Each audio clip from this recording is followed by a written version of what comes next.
President Muhammadu Buhari had in 2020 signed into law an executive order granting financial autonomy to the legislature and the judiciary across the 36 states of the federation.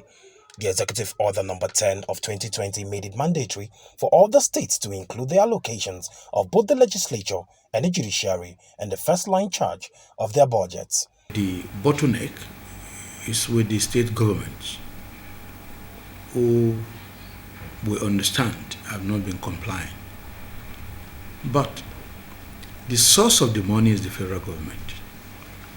If there's any law to back it up for the federal government to release the money directly to the various judiciary within the country, why not?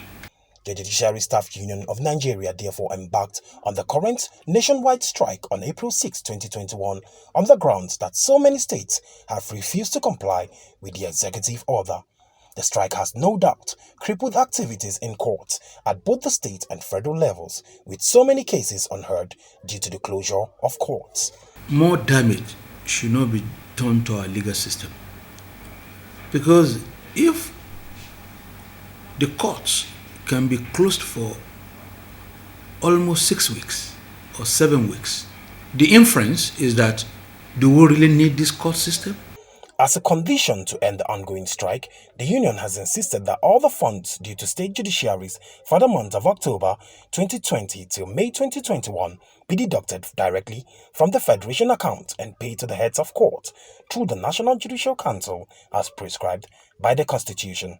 I see what they are clamoring for is part of the restructuring, and the federating units should have certain amount of autonomy, and institutions that are needed for the development of this country should be given certain level of autonomy so that they can be able to.